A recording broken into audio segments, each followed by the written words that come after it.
Nó tại vì mới chơi mì tông không? Nhớ rồi. Nhớ rồi. Bé quýt tôi mua giỏ mì tông nó thì mua nhiều giỏ nó nói. Của tôi anh đùa đừng đó. Nhớ rồi bà, không biết chơi. Nhớ rồi cái giới thiệu của bên kỹ năng sánh da này. Nhớ rồi phải làm này để từ sáng chịu để cho anh chi tao. Người đá nướng bèo số máy. Rồi có à vậy. Số máy này. Có một tờ tuần này đấy. Anh đồ tuần này nha. Nó. Thế à. Cái sao? Nhưng tao tà này.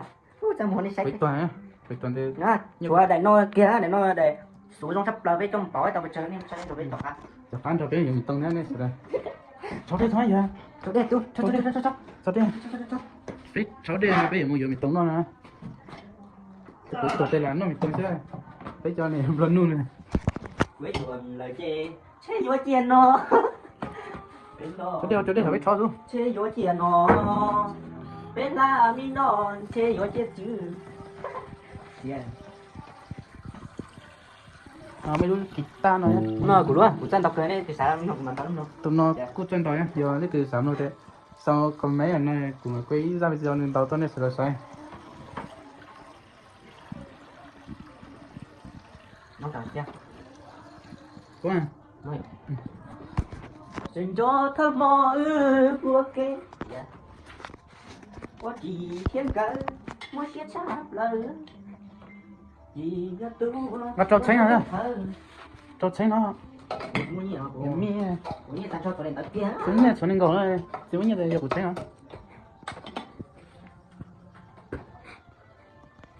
nó cái tôi đã nói với nhau chúng nó thôi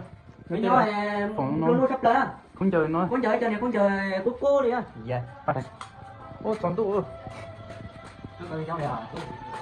nó ý nó phone này á to quá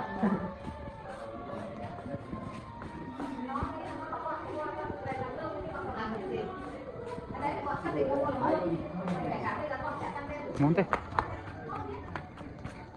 quá nãy giờ chọc cá mua dùng mình tông hết cái vô đi cha vô đến khi cái mặt phải đấy chọn tụ à ô cái là bự mà bé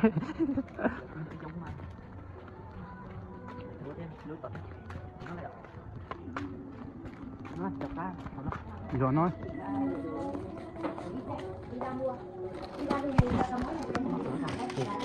nó phải chăng có sẵn rồi có gì không? Có xí qua. Nó to xí cái nó xí. Nó làm nó. Nó bỏ. Này. Bóng á. Hết bên hành rồi mai mới hành mùi. Đấy mấy cái bác đi làm sớm sớm đi.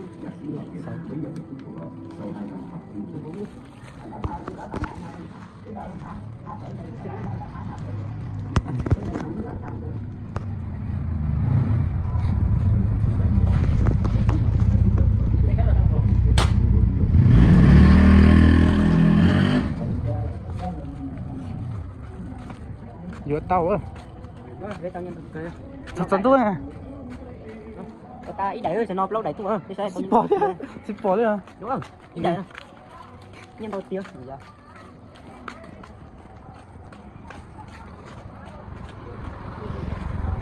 Rồi, dân mi tao cho nó. Đó, đây thì nhập đây chế hay nó. Tao block bỏ. Ý là nó bỏ cái nó.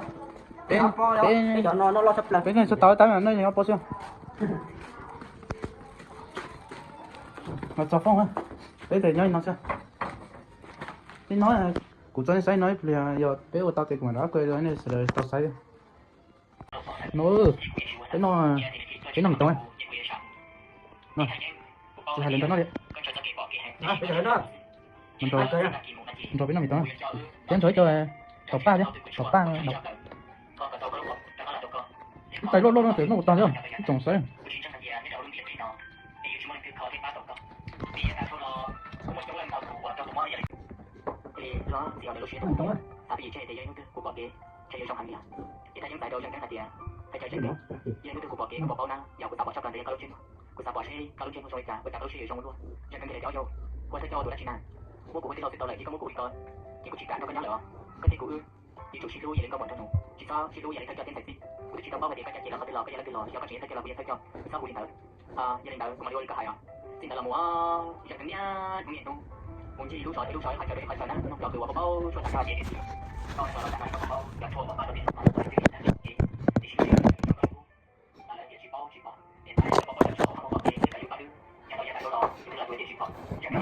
chẳng cần tụi nó sẽ tao kiểu phải chẳng nó cháu tao Hấp tương. cái số nó chuyện kia một lần kia tại vì nó trong tao chờ tao tin chẳng cần mày làm sao xíu bây giờ chỉ trong là chưa có thể chạy vào trong tại sao chị chẳng cần tao cho thầy nhân một chi tiết thì thầy nhân lúc nào mà bây giờ trong tới đó tôi chỉ đi qua mà khi chỉ xíu có chỉ sẽ lúc đó chỉ cho hai nhỏ bao trong đâu đây cho bác sĩ trong đó chi hay là trong đó hay đó có cho các bạn con đây đi đâu chẳng có gì sao bảo luôn à có chỉ sao đi đâu vậy đâu chỉ cho là cho các bạn thì lúc đó thì nó các bạn một cái bây giờ tao bảo xíu thầy nhân giống chuyện đại sự có thể nói chắc chắn là chuyện cho là cho thầy nhân một quả thì chỉ phải trong trong đại sự thì chắc chắn là Saya ni pernah nak kira boleh. Ah, thì chắc chắn sẽ có thì có trong thì bỏ thầy nhân chọn cho cuộc đời ini nak bukan ni kan. nhưng cái là đâu có thể thầy nhân cũng lo thầy nhân cái chuyện đó thầy nhân lúc xưa thầy nhân cái sự chừng một bạn đầu trong thế giới chắc chắn nó sẽ đi đi đâu có lời là đi đâu để không theo luôn nãy cũng là đi đâu phải phải trong rồi đi đâu có cái gì sẽ có một bạn là thầy có con gì wow chắc chỉ câu luôn đi cái gì sẽ mà cái gì có chờ gì có chờ cả thằng bác sĩ nó mà chỉ có trong tay có trong đó thằng đi thầy nhân bây giờ mà đi đâu rồi có buổi chạy nó cái gì trong có buổi chạy nó đi làm món có bộ bao nè rồi trong có mà đi đâu vì một sản phẩm cái gì trong kia sẽ trong là đâu bây giờ đi đâu lại chỉ có tôi chỉบอกเองคืออยู่ระยองกูที่ผมอยู่ที่เดียวก็ได้ก็เลยเดี๋ยวเรียนเขาเป็นยอดได้สี่สิบแล้วชีวิตขับเลยตรงนี้นี่ต้องที่จะเป็นเด็กกับมือเขาชวนเราผมเชียร์ซึ่งเราเตะผมเชียร์ Nó tao thế à? Chứ là nó kể thôi. Nó là nó muốn thấy nó trong cái đấy chúng ta. Đấy phần đấy. Nó chưa?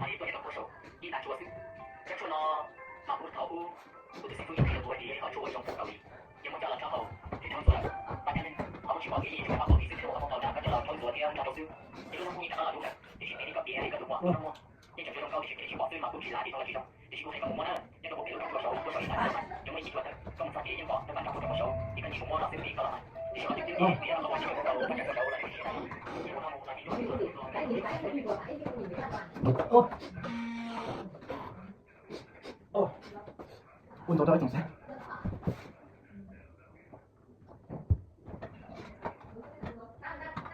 Giờ nó tắm để rồi sống cú.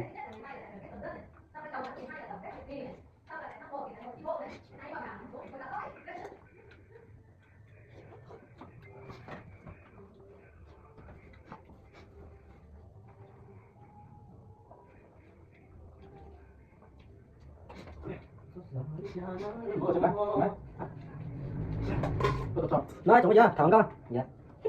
Một lát cửa. Chả có đâu sao lắm. Chúng ta sợ. Đâu. À, tôi đáp đưa. Nói chuyện đẹp tôi. Cái này sai chưa? Đây, anh cho biết. Cứ lên đặt dòng đều. Cho chàng nghe cho nó đi đây cả. Cứ tập đến đây đi thành nó. Cứ tập đến đây. Đây. Giờ tôi tập đến đây tập cũng tập quen. Rồi. Đây nó biết là nó có cả từ chẳng không? Rồi. Giờ nó tên coi giờ có tụi bạn nói.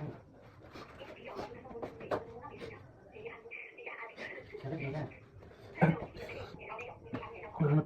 Nó cả tôi có tông chỉ rồi đấy nó từ lùng đấy